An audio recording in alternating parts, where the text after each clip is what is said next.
Welcome to King 5. I'm Greg Copeland. This is The Week, a look at what made headlines in our region, along with your weekend forecast. Up first, the Seattle Seahawks could soon have new owners in what would be the largest deal in NFL history. Copeland and his family have agreed to buy the Seahawks for a record $9.6 billion, pending approval from NFL owners. League owners are expected to vote on that sale next month. Now, the sale did not come as a surprise to industry insiders, though some fans may be uneasy that new controlling owner is based in San Francisco. Fresh off a Super Bowl championship and a hometown parade that drew record numbers of fans, the Seahawks are preparing for their biggest off-the-field change in nearly 3 decades. Stand by. Let's see what happens. Now, when there's new ownership come in any entity, business, it's different. There'll be changes. They'll bring in their own people. Let's see what those changes are. Tacoma News-Tribune NFL writer Greg Bell says the sale did not come as a surprise to industry insiders, though some fans may be uneasy that the new controlling owner is based in San Francisco. I get Seahawks fans' initial trepidation with this, that it's not a local owner. The Khosla family is led by venture capitalist Vinod Khosla, the billionaire co-founder of Sun Microsystems. Khosla has also held a minority ownership stake in the San Francisco 49ers, a stake he would have to divest before becoming the Seahawks' controlling owner. I would say keep everything the same. Don't change. It's worked. We're Super Bowl champions. Don't mess with success. Microsoft co-founder Paul G. Allen first bought the Seahawks in 1997, helping keep the team in Seattle and ushering in one of the most successful eras in franchise history. It would be very foolish for a new ownership group from anywhere of any experience to change the football operation the Seahawks have had. For 16 years, John Schneider has built the best 16 years of sustained success ever. Fired just 54 minutes after taking the oath of office. The U.S. Attorney's Office in Seattle is without a permanent leader once again after President Trump abruptly ousted him this week. King 5's Brady Wakayama spoke with the attorney the day he got the email. I spoke with Roger Rogoff, a longtime trial attorney, King County prosecutor, and judge. He says his firing wasn't a surprise, but it still stung. For someone who's been a criminal practitioner, it is the highest honor you can probably have in the state. A career high turning into a sudden low for Roger Rogoff. I mean, what went through my mind was this is not unexpected given the lack of communication and given what has happened in other districts. Rogoff has deep roots in the Western District of Washington. He was sworn in as U.S. Attorney at the federal courthouse in downtown Seattle Wednesday at 7:40, replacing interim U.S. Attorney Neil Floyd, a Trump-appointed immigration judge. Rogoff's resume spans decades: King County prosecutor, assistant U.S. attorney, Superior Court judge, most recently leading the state's Office of Independent Investigations. By 8:34, he got an email, fired. I think the email said, "Message from the president. President has asked me to inform you that you are removed from the Office of the U.S. Attorney." It's not unusual today. It's happened several times around the country. And it is unusual when you look at it in comparison to history. King 5 political analyst Rob McKenna believes Rogoff is very qualified for the role, and that this firing is part of a broader standoff over U.S. attorney picks playing out nationwide, and especially in blue states. Washington hasn't had a full-time appointed U.S. attorney for 3 years. The court and the administration are going to have to find their way forward, and I hope they do, because this is a very important office for public safety. The acting U.S. Attorney General posted on X, defended the move, saying federal judges in Washington state overstepped by filling the position, and the president has the authority to remove their pick. It's a shame we didn't get to work together. My job would have been to carry out your priorities. Rogoff is pushing back with this message to the Trump administration. And this is not judges going off and doing something they're not authorized to do. It is clearly in statute in the Vacancy Act that this is how judges fill that gap when the administration isn't able to confirm someone. And Rogoff plans on taking some form of legal action against the Trump administration. It's unclear how that timeline will look. In Seattle, Brady Wakayama, King 5 News. Across the nation, ICE has ordered officers to stop pursuing people in vehicles after 2 people were shot and killed by ICE agents in just the past week. Here in Washington, ICE agents recently took a painter into custody. His 14-year-old son recorded it from their car along I-5. King 5 immigration reporter Sharon Yu spoke with the man's family. Ezekiel, who are you? We're with immigration. We have a warrant for your arrest. Go ahead, step out of the vehicle. My dad was telling me to record, but I was shook, I didn't know what to do. This was one of dozens of arrests in the Puget Sound region that last week of June as the Department of Homeland Security announced a new quota for ICE, 2,000 arrests daily nationwide. The Packus were on their way to work on I-5 near Little Rock. One pulled up behind us, and the other one pulled up, going in front of us really fast. And then they came out with guns drawn, yelling and everything. And I told him to send me his location. At the scene, Ezekiel's mom, Cassandra, says she asked agents why they were taking Ezekiel Sr. He said, well, he has a warrant for his arrest for being in the country illegally. So they never showed me a warrant. The 37-year-old contractor is now detained at the Northwest ICE Processing Center in Tacoma.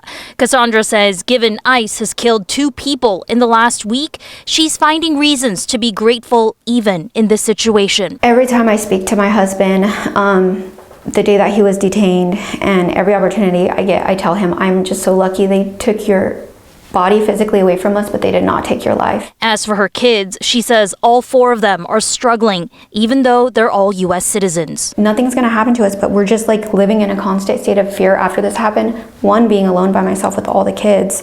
2, are they just picking people up based off their looks, And all of my kids are dark-haired, tan-skinned, so it's just scary right now.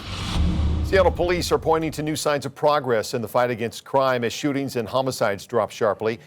But the improvement is not being felt equally across the city. King 5's Natalie Swaby sat down with Chief Sean Barnes to talk about what's working and where the department is shifting its strategy. Compare this year's first half to 2025's, and Seattle police data brings good news. Total crime falls 1.8%, violent crime drops nearly 2%, and June stands out. We saw no homicides for that month, and that's the first time that's happened in over 50 years. But zoom into individual neighborhoods, and the numbers tell a different story. In the West Precinct, violent crime jumps 9%, robberies spike 28%. And in Wallingford, a wine bar takes another hit. This week, burglars strike for the 7th time since the shop opened in January 2025. Move toward Alki Beach, and neighbors say the 4th of July turned into a nightmare with fireworks lobbed at cars and homes. Police arrested 1 teen for allegedly flinging a firework into a large crowd. And we're working to make sure that we can give victims the justice that I think they deserve. For Chief Sean Barnes, that means making changes. We're making some changes. We're moving some of our specialty units over to investigations so that can be a second set of eyes and a second set of hands. The chief says another tool helping officers is a network of cameras. Yeah, I think that more information regarding crime, where it's occurring, people who may be involved, is always better than less information. But the mayor hit the brakes on expanding that network. And after FIFA World Cup matches wrapped up in Seattle, she deactivated more than 20 cameras around the stadium district, pending a data and privacy audit. Have you been able to talk to the mayor directly about this and share your position on it? No, we don't really talk about it because, our positions are clear. And, when there's research going on, my job is to provide the data so that the researchers can make an informed decision. While that work's underway, the chief says he's building on the year's strong start. You wouldn't invest in a business because they had one good month or one good quarter. We have to look at it over a long period of time. The department has hired 87 officers so far this year. 11 of those came as lateral hires, officers who left other agencies to join the Seattle Police Department. In Seattle, Natalie Swaby, King 5 News. An extended interview with Chief Barnes is available to watch right now on this app.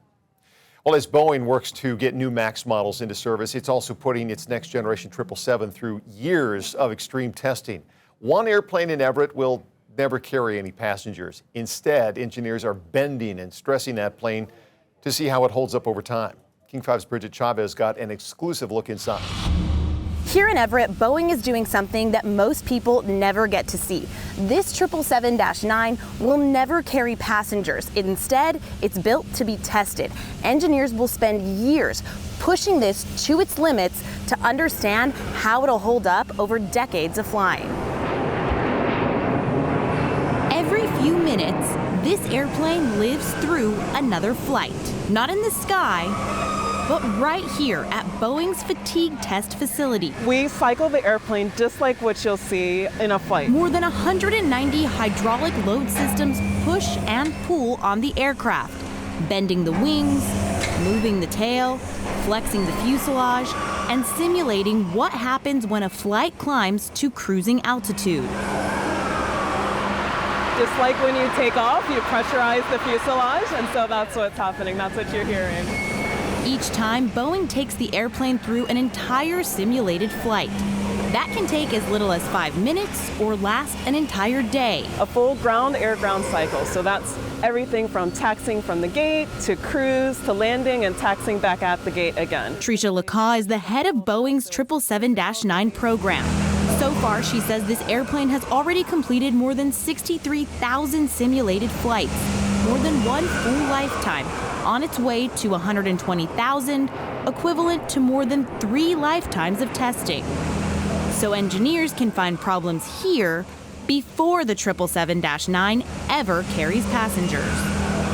But before any of this could begin, getting the aircraft here was its own engineering feat. It took a 1-mile journey right from the production facility, and it took us about 3 hours to maneuver the aircraft all the way here. The 777-9 also introduces some of Boeing's biggest design changes in years. And the real standout that you can see behind me, it's that composite wing.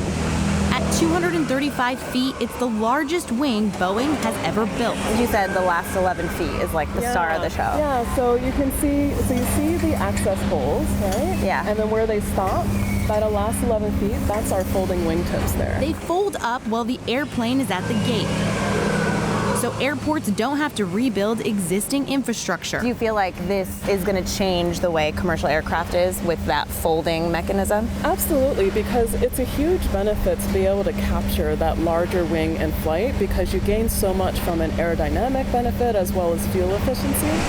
Inside, passengers will find larger windows and room for 34 more passengers than the legacy 777. This is not the last of this type. Yeah, it's not going to be the last. It's not going to be the last. The first delivery for the 777-9 is expected in 2027. In Everett, Bridget Chavez, King 5 News.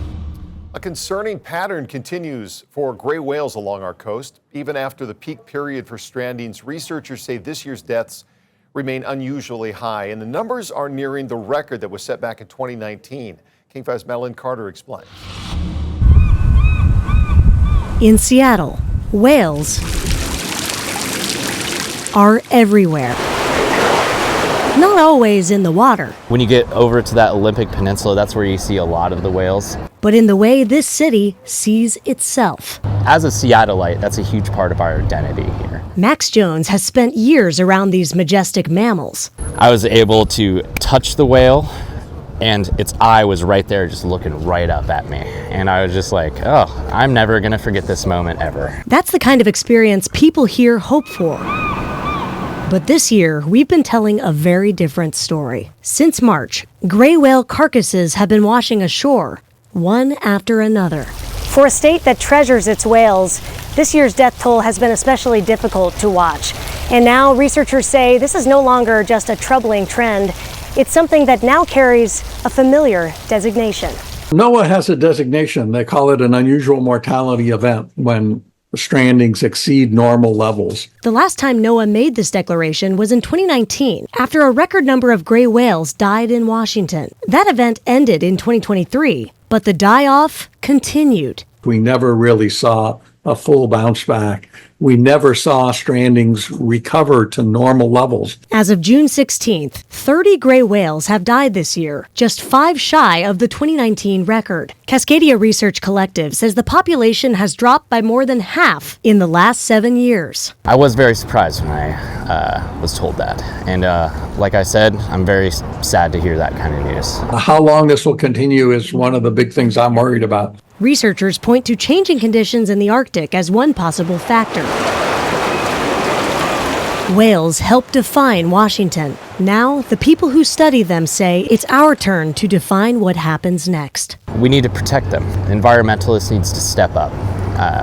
We can't be like idly standing by as whale populations die. Madeline Carter, King 5 News. When we come back, King 5 meteorologist Leah Pizzetti shows you what to expect from the weekend weather. Right after this.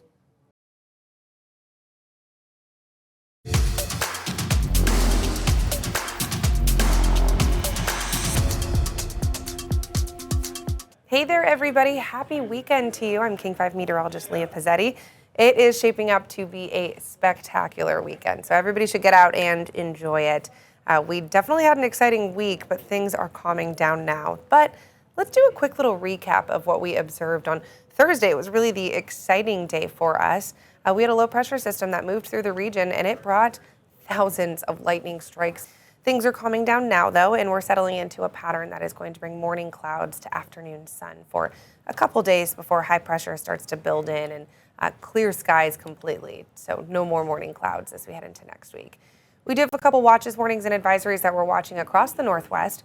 Everywhere in pink is a red flag warning, so those are areas that are going to be watching elevated risk for fire. Everywhere in gray is an air quality alert, so that's going to be from fires that are already burning, which we did see new fires start on Thursday because of all of that lightning, and that's now leading to some air quality issues. But what we're seeing in Washington is what we call onshore flow, Western Washington specifically. So we have that nice coastal fresh air that pushes in. It brings us that fresh air. It keeps air clean and clear, and it pushes any smoke off east of us. So we are not looking at major wildfire smoke concerns at this point, thanks to those morning clouds that should clear to afternoon sunshine. We also are not keeping an eye on any rain chances for the foreseeable future. Here are your headlines into next week. So morning clouds, some afternoon clearing through the weekend. Then next week, gradual warming. Temperatures will really jump up into the 80s and 90s by next week, and looking at any rain chances for the upcoming week, like I just showed you. So here's a look at those temperatures for the next couple of days. That climb, look at that, 70s into the 80s. Tuesday and Wednesday look like our warmest days of the week with those temperatures into the 80s, and it does look like some of those spots will hit the 90-degree threshold as well. As we look forward, we're going to see temperatures into the 70s on Saturday and Sunday as well. So these are your Saturday highs. Most areas will be in the 70s with a few spots into the 60s as well, but those are some of the cooler spots for us. And then we get into Sunday. Sunday we will warm things up pretty significantly. So temperatures will start to see some 80s in the warmest spots. The warmest spots will be down around South Sound, so low 80s are expected by Sunday. And then off to the east, we'll see some 90s as well. So I know a lot of people will want to dip in the water and cool off. Here's a look at your water temperatures. Lakes are definitely starting to warm up into those low 70s. Puget Sound, right around 60 degrees, and our rivers are in the 50s. So it's definitely still pretty chilly out there, but we are also seeing conditions really start to warm up for us. And with this sunshine, with these warm temperatures, once again into the low 80s on Sunday, and then into Monday will really start to warm things up as well. Monday is going to bring temperatures into the mid to upper 80s down to the south, and then we'll see those mid to upper 80s with some 90s down around South Sound starting on Tuesday. So Tuesday is definitely going to be a warm day. We'll show you those highs here. Temperatures to around 90 degrees in the warmest spots on Tuesday. Oh, and that data is not going to load for you. But yeah, Tuesday and Wednesday will be the warmest days. We'll show you that in your 7-day forecast. You can see here that gradual climb, 70s, 80s, mid 80s, upper 80s, eventually into those low 90s.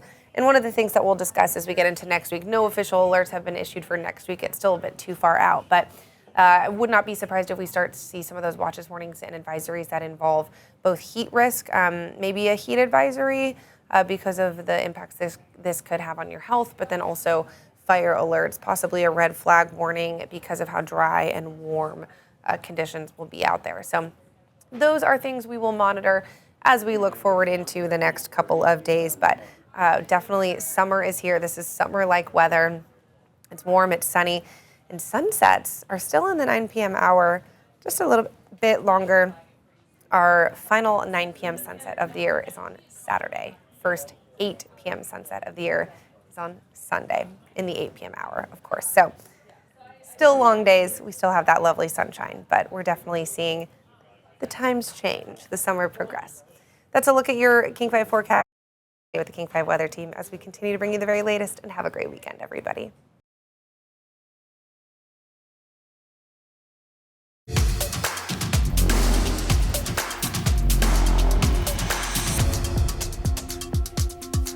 And welcome back to the week. Washington's new millionaire's tax is now at the center of a major political fight.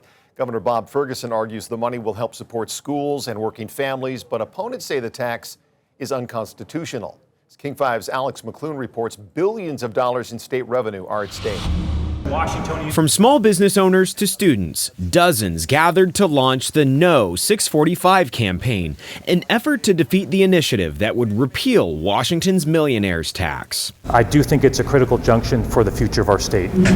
Governor Bob Ferguson signed the tax into law this March. It'll help pay for programs like universal school meals, the working families tax credit, child care, and small business tax relief. 3 months later, opponents of the tax gathered enough signatures to potentially put it to a statewide vote this fall. Nonprofits, students, and small business owners like Matt Hipp back the governor, who says repealing the tax would hurt small businesses getting off the ground. If Initiative 645 passes, it's only going to make them worse, because it's almost certain it's going to be taking money out of our pockets. Let's Go Washington and founder Brian Haywood is looking to repeal the tax. In a statement Tuesday, Haywood called the millionaire's tax unconstitutional and said it could eventually expand to more state residents, like a statewide tax. Haywood also accused state leaders of using new revenue to grow government spending. That revenue is going to go back into working families, to small businesses for tax breaks. So that's how we're going to utilize those dollars to build up our K-12 education system.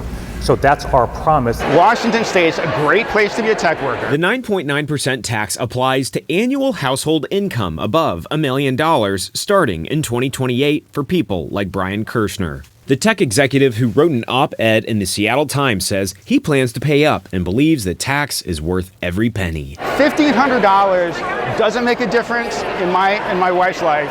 It hasn't made a difference at that level for years. It will never make a difference at that level ever again in our entire lives. The Secretary of State's office says it's still processing and verifying initiative petition signatures, a process they said was expected to take 2 weeks. In Seattle, Alex McClune, King 5 News. And a reminder, the primary election is August 4th. You can text the word VOTE to 206-448-4545 for information on the top races that King 5 will be following, and a voter registration guide, also a list of key election dates. And thank you for your time. We hope you enjoyed a look at the biggest stories of the week.